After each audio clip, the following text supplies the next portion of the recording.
Hello, in this video we're going to have a look at how we can calculate the highest common factor and the lowest common multiple of two numbers.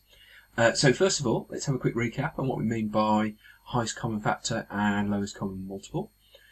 So I've got two numbers, 8 and 12. I'm going to start off by looking at the highest common factor. So I'm going to list out my factors of 8.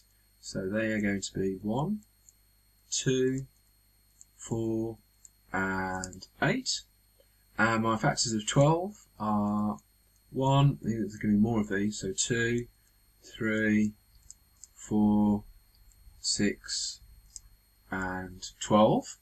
My common factors are just the factors that I have in common between those two lists. So I've got 1 in common, 2 is in both lists, so is 4. I've got 3 here but not there, 8 there but not here, so I've got 3 numbers that are common factors to both 8 and 12.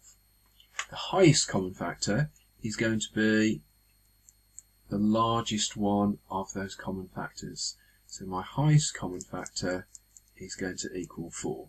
So 4 divides into 12 and it divides into 8 exactly without leaving a remainder.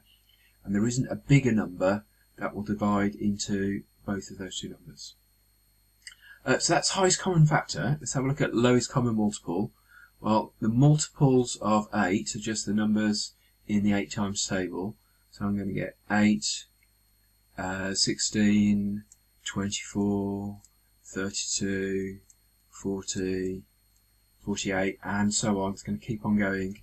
My multiples of 12, I'm going to get 12, 24, 36, 48, and then I'm just looking for the common multiples, so the multiples that are in both lists. So I've got 12 but not here, 24 I've got in both lists, so let's circle that. 36 isn't here, 48 again I've got in both lists. Both of these sets of multiples are going to carry on up to infinity. But we've got 2 common multiples listed already. We've got 48 and we've got 24. So we've already got our smallest, our lowest common multiple listed, which is 24. So this is the smallest number that both 8 and 12 will divide into. So 3 lots of 8 is 24, 2 lots of 12, 24, and we found our lowest common multiple and our highest common factor. That approach of listing your factors and listing your multiples works quite well when we've got two relatively small numbers like 8 and 12. It doesn't work brilliantly as soon as these numbers get a little bit larger. So we're going to have a look at a technique of using Venn diagrams to work out the HCF and the LCM. So first things first, let's have a look at that example we've just done with 12 and 8. And the first thing I'm going to do is use my product of prime factors. So just like we were doing last lesson, we're going to break these numbers down into their prime factors. So start with the 12, I can break it down into 2 and 6, break my 6 down into 2 and 3, circle my primes, numbers on the end of my branches. So I've got 12 is equal to 2 squared times 3. So 2 times 2 times 3, 4 times 3 is 12. 8 I can break down into 2 and 4. 2 is a prime number. 4 I'm going to need to break down again into 2 and 2. So 8 is equal to 2 cubed. Some of these smaller numbers like 8 you're probably getting to recognise quite quickly that 8 is equal to 2 cubed. If you know what that is, you can write it straight down. You don't need to use your factor tree. If you can't remember it, not quite sure, as soon as the numbers start to get a little bit larger, you're going to need to use those factor trees to get at your product of prime factors. Right, what are we going to do next? We are going to draw ourselves a Venn diagram, and I've got 2 numbers that I'm trying to work out highest common factor and the lowest common multiple for. So I'm going to draw 2 bubbles, one for each number. This is for my number 12 and this is for my number 8. And what I'm going to do is I'm going to write down my product of prime factors. And I'm not going to write it in index form. I know last lesson we spent a lot of time making sure that we're writing our final answer in index form. But when we put them with the Venn diagram, it's really helpful to break it down as 2 times 2 times 3, because I can then cross my numbers off as I've used them. So my 12, which is 2 times 2 times 3, and my 8, which is 2 times 2 times 2. And what I'm going to do is I'm looking for the factors that are common across both my numbers. Well, I've got a 2 here and I've got a 2 here. So I'm going to write 2 in the middle of my Venn diagram. Once I've used the number, I'm going to cross it off. That really helps me to make sure I don't make mistakes. It's really easy to make some silly slips when you do the Venn diagrams. You know what you're doing, but you end up double counting or missing one of the numbers. So we write them out fully and we cross them off when we use them, then we don't make mistakes. So I'm still looking for numbers I've got in common between these factors. So I've got a 2 and a 2, and I've got a 2 and a 3, so I've got another 2 that I haven't used, so I'm going to put that in the middle as well. 2 and 2, I've used them, so I've crossed them off. I'm left with a 2 here and a 3 there, so I've got a 2, but I haven't got one over here, and I've got a 3 here, but not one over there. So I'm going to write the 2 in here, cross it off, and I'm going to write the 3 in there and cross it off. So I've used all my factors, they all appear within my Venn diagram. Now this is the clever part.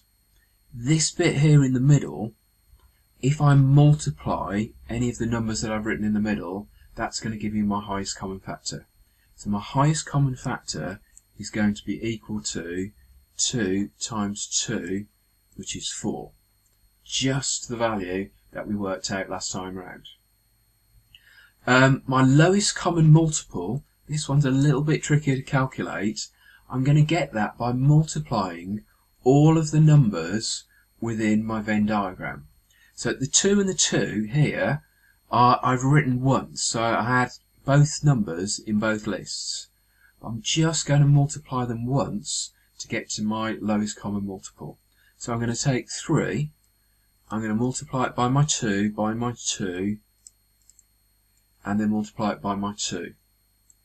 And multiply all those numbers together. I've got 3 times 2 is 6, times 2 times 4, 2 times 2, sorry, which is 4. 6 times 4 is 24.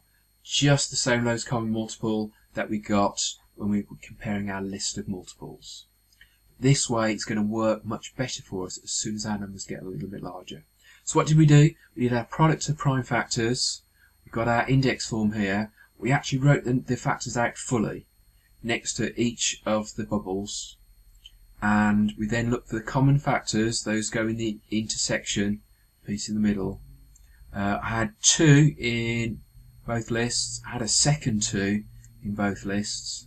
The third 2 was only in the right hand list, and the 3 was in the left hand list, so they go in here. Highest common factor, the product of the numbers in the middle, in the intersection. Lowest common multiple, getting by multiplying all of the numbers together. Okay, let's have a look at one final example. A little bit more complicated. We've got 36 and 60. I've already written this as the product of prime factors. It's in index form, and I'm going to draw my Venn diagram. So I've got my 2 intersecting ovals. I'm going to write my product out fully, so I'm going to write 2 times 2 times 3 times 3. So I've got 2 squared, 3 squared, so 2 lots of 2, 3 lots of 3. That's my 36. My 60 I'm going to write over my next bubble, and that's going to be 2 times 2 times 3 times 5. And then I'm looking for my common factors. Well, I've got a 2 in both places, so that's going to go in the middle, and I'm going to cross that off. I've got a 2, another 2 in both places, so that can go in the middle as well. Cross that off from both of my lists. I've got a 3 also in both lists, so I can get rid of that. 3 and 3, that's also going to go into the intersection, into the middle. Then I'm left with a 3 on the left, a 5 on the right, so I've got a 5 here and not there. I've got a 3 on the left, but not over here. So the 5 is going to go here, and I'm going to cross it off. My 3 is going to go here, and I'm going to cross that off. So my highest common factor is going to be equal to the product of all of those numbers in the centre of my Venn diagram. So 2 times 2 times 3, which is equal to 4 times 3, which is 12. So the highest common factor of 12, do a quick check. It's 12 divided into 36. Yes, it goes in 3 times, and it goes 5 times into 60. So that's looking pretty good. My lowest common multiple I'm going to get by multiplying all of the numbers in my Venn diagram. So I'm going to get 3 times 2 times 2 times the 3 times the 5. That's going to give me, shuffle that up a little bit, 3 times 4 times 15, so 12 times 15, I'm going to pop that in my calculator. 12 times 15 is equal to 180. So the lowest common multiple of those three numbers, 180, well that makes sense. 60 is going to go into 180 3 times. That's my 60 up here. Goes into my 180 3 times. 36 goes into 180 as well. So I've calculated my highest common factor. That's equal to the product of the numbers in the middle of my Venn diagram, in my intersection. And my lowest common multiple I get by multiplying all of the numbers in the Venn diagram. So 3 times 2 times 2 times 3 times 5, and that's going to give me 180. Okay, your time to get some practice. So follow the instructions in the assignment and complete the exercise for me. Thank you very much.